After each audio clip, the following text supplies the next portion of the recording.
inilah. Dan topik kita pada hari ini adalah keperluan upah orang untuk bina website.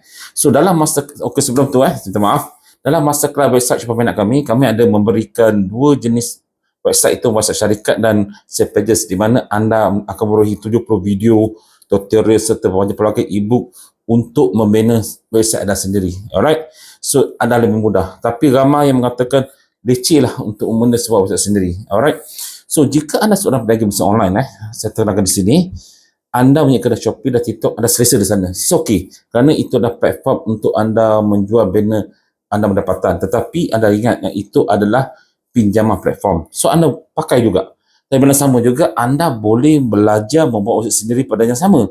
So anda tidak terburu-buru bila jika berlaku sesuatu pada commission fee atau pada ban kena platform, so anda sudah backup. So walaupun anda selesa ke mana-mana pun, saya rasa anda harus mempunyai sebuah website, dan pada ketika inilah anda boleh belajar sendiri membina website sendiri. Okey, jangan bila kita dah kecundang, sediakan payung sudah hujan, orang katalah dah kecundang baru kita kelam kabut nak membuat sebuah website, nak belajar tak sempat.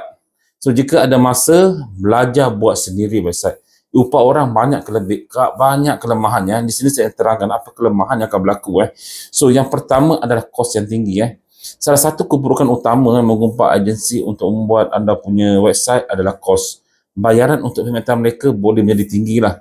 Terutamanya jika anda memilih agensi yang ada nama. Okey, ini memberi kesan besar pada bajet syarikat anda, terutamanya jika anda baru bermula. Apatah lagi jika anda tiba-tiba begah nak buat sebuah e-commerce, lagi beribu-ribu ringgit pun anda perlukan. Padahal anda tidak perlukan pun. Okey, sekadar cukup dengan sales pages. Kenapa tak tahu benda ni?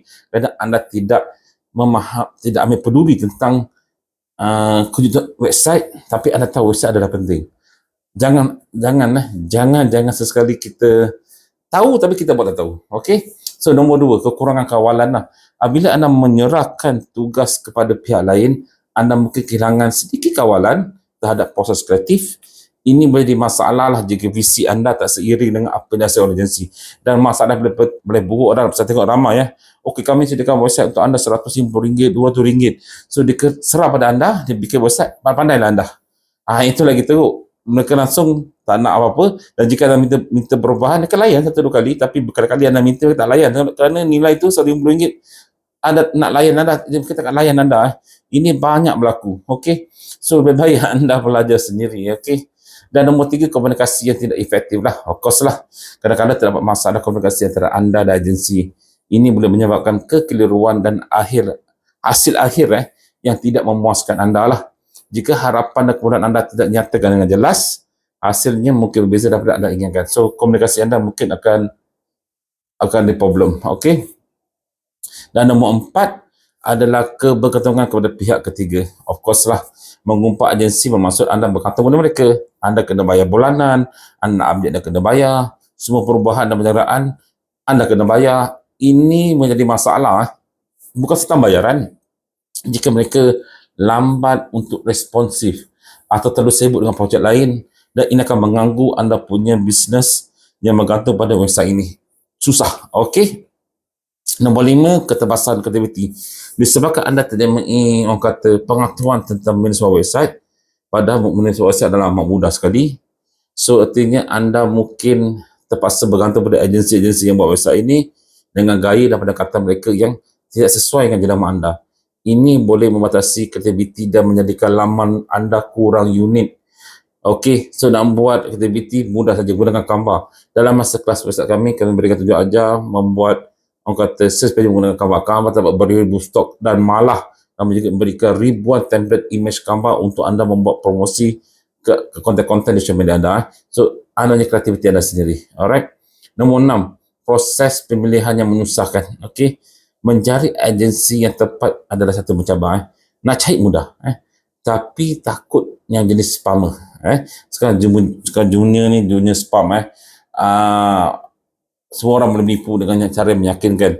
Dan kalau tak spam pun akan cari orang yang sesuai dengan bajet anda. So proses ini makan masa dan sumber anda jugalah. Okey. Dan nombor 7, perjanjian kontrak yang rumit lah. So sebelum mulakan kerjasama, biasa kita akan perlu menandatangani kontrak, berapa bayarannya. Ini mungkin mengandungi tema-tema rumit yang tak anda fahami sepenuhnya, dan boleh menyebabkan masalah di masa hadapan. Jika anda berusaha dengan agensi-agensi yang established, atau mereka yang memang sengaja untuk masukkan tema-tema yang merugikan anda. Kita kan tahu kan. Sebab apa? Sebab kita tidak punya knowledge tentang bagaimana semua laman web. Itu penting kat situ. Alright. Dan ke-8 dah waktu penyampaian yang panjang. Waktu penyampaian adalah mereka memang masa lama lah untuk menyiapkan projek yang minta. Oleh itu, untuk sebuah website, pembangunan mungkin masih lebih lama daripada anda harapkan, sehingga melambatkan anda punya proses perniagaan dalam talian anda. So, anda dah Shopee kena ban, TikTok kena ban, anda dah buat laman web, anda kasih dia 2 minggu untuk buat. 2 minggu tak sampai. 3 minggu dah buat. Lambat. Discussion. Macam-macam nak buat. So, artinya anda sehari anda rugi. Kerana anda tak ada platform untuk menjual.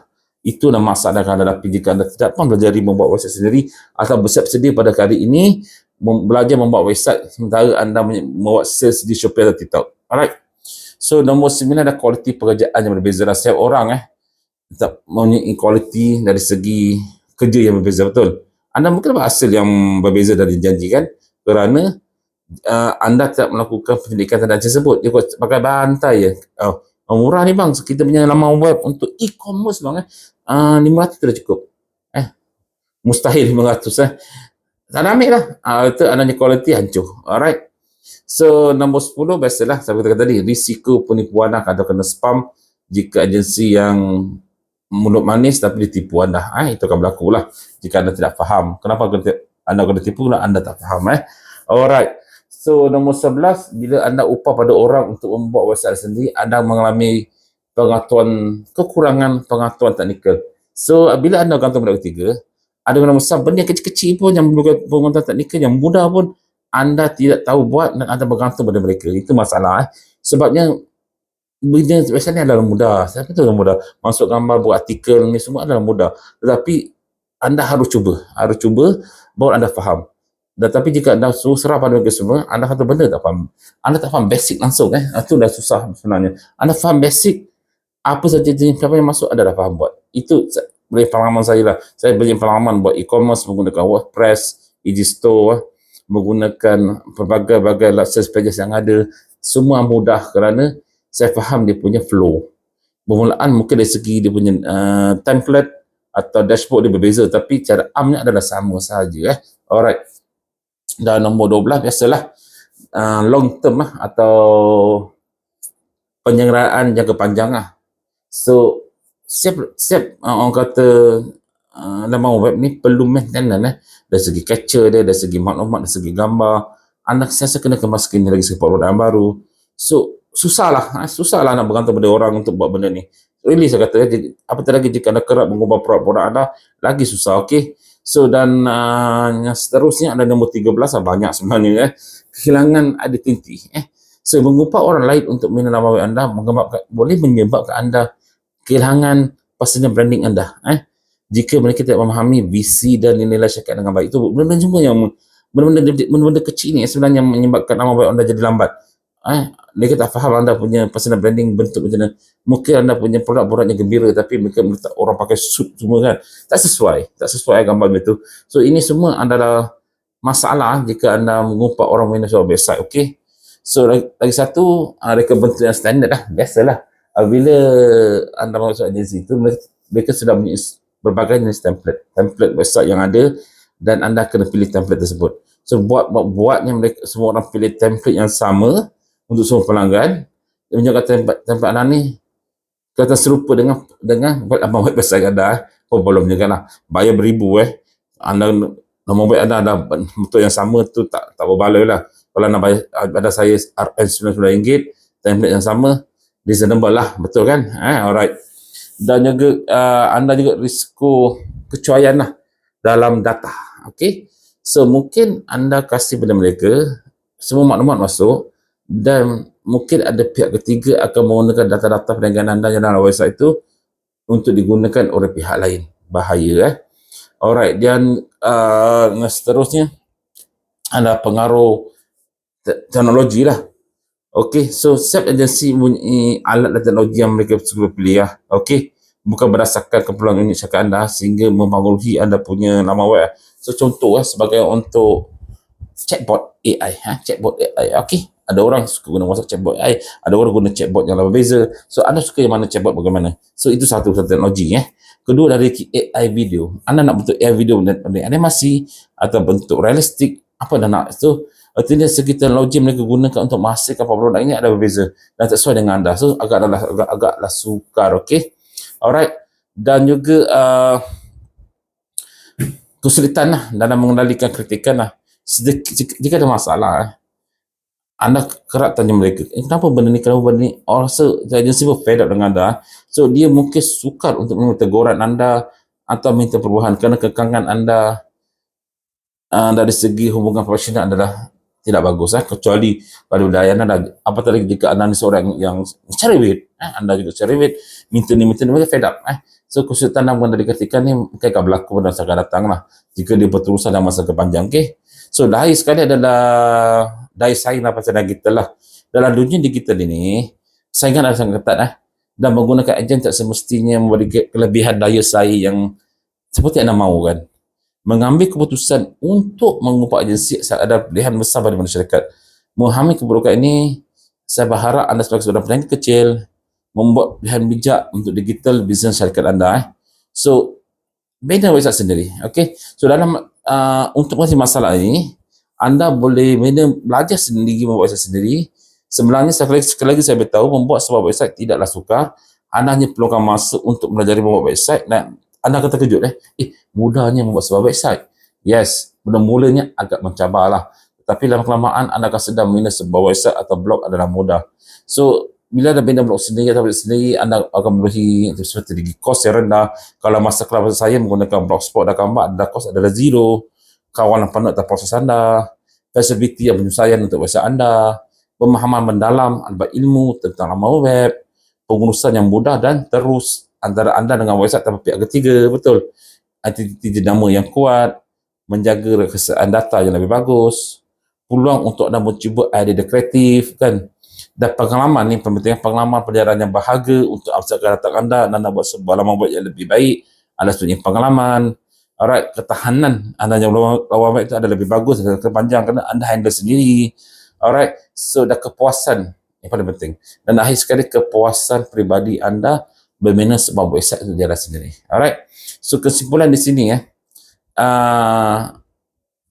jika anda mempunyai sebuah syarikat yang besar, 2-3 juta, banyak produk, anda nak upat orang untuk membina anda punya website, saya rasa adalah sesuatu yang wajar dilakukan lah, kerana anda boleh maintain dengan segi bayaran dan apa-apa sajalah dalam pekerja untuk follow up nama web anda ni. Okey, tetapi jika seorang peniaga kecil yang mempunyai 1-2 produk, saya rasa tidak sesuai untuk anda mengambil agensi. Ini dilema yang hadapi. Okey, oleh anda semua saya tahu, lebih baik anda belajar. So dalam masa kelas website kami pun faham kita dah memberikan platform yang hebat-hebat sangat, bahawa WordPress semua tu leceh, mahal. Tapi kami memberikan platform yang hebat juga, tetapi murah dan zero cost. Okey, itu menggunakan Blogspot membuat website syarikat anda. Amat penting website syarikat adalah salah satu untuk menjenamakan adanya branding, dan kedua adalah set pages. Set pages dah wajib lah. Jika ada 1, 2, 3, 4 produk, lebih baik website pages, tetapi anda boleh synchronizekan website syarikat dengan set pages anda untuk menjenama anda pada masa akan datang. So teruskan berniaga dengan Shopee ke TikTok, no problem. Tapi lebih baik kamu belajar untuk membina website sendiri untuk masa akan datang. Kerana anda pun tahu website adalah penting. Betul? So kenapa tak nak belajar?